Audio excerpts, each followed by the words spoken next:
With all the success Toledo has enjoyed on the ice the last couple of years, most of the time when they've clinched a series, it's been on the road. Last year, opening round against Cincinnati, Game 7, the last time they clinched a series at home. Before that, you have to go all the way back to 2017 as the Cyclones came into town for Game 4. Really liking this new tradition of having a local celeb hit the cowbell. Boxer Albert Bell fights tomorrow night at the Glass City Convention Center, getting the honors this evening. Toledo quickly ringing Cincy's bell. Just a minute 54 in. Andrew Sturts on the redirect, and Toledo, just like they've done the previous 7 playoff games, reels in the lead. A few minutes later, Walleye again with traffic in front of the net. Charlie Curdy shoots. Gordy Green gets a piece of it. His 5th of the postseason. Walleye up by 2, first to 2 for Green. Cyclones desperately needing a goal. John Lethman with other ideas. The ECHL goalie of the year with the pad save, keeping the Cyclones at bay. Late in the first, Toledo strikes again. Brandon Hawkins, his 6th goal of the postseason. Toledo comfortably ahead. Second period, Cincy on the power play. Sturts blocks it, keeps it in front. He is off to the races. Cincy changed goalies, didn't matter. Sturts with the shorty. Walleye's 3rd shorthanded goal of the playoffs.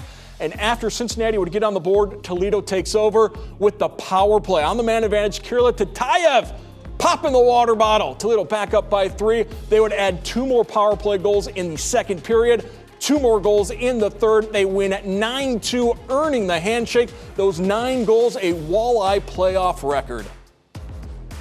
It was crazy. It was wild. It was electric.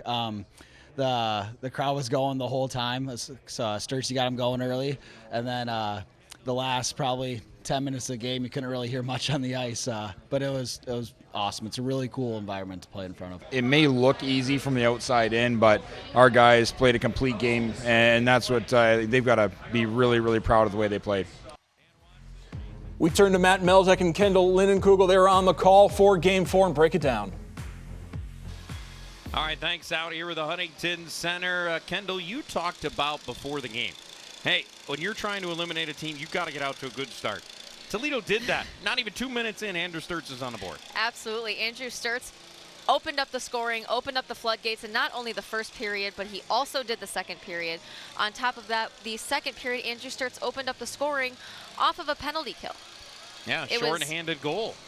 And the first goal that he scored was less than 2 minutes into the game. So on top of that, Andrew Sturts opened the floodgates for scoring, which ultimately led to a 9-2 victory here in Toledo. So we'll see how that goes for the 3rd round, but it's definitely electric in here tonight. And they played their best game of the series tonight, didn't they? Absolutely. On all fronts, offense, defense, special teams, goaltending, everything was picture perfect this evening.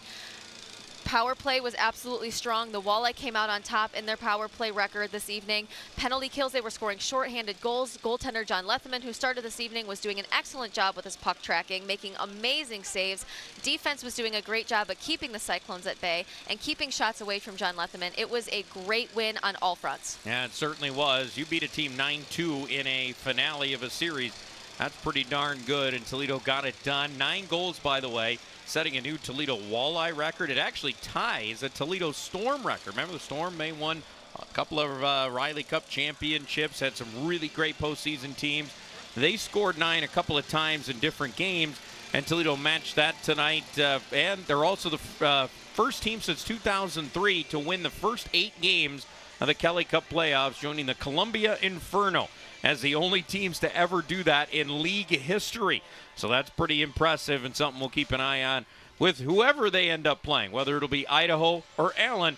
We might find out maybe as soon as tomorrow should Idaho win the next couple of games, and maybe that might set up the Western Conference Final. But we know Toledo is there for the 3rd consecutive playoff run, and that's the story from out here at the Huntington Center. Let's send it back to you now in the studio.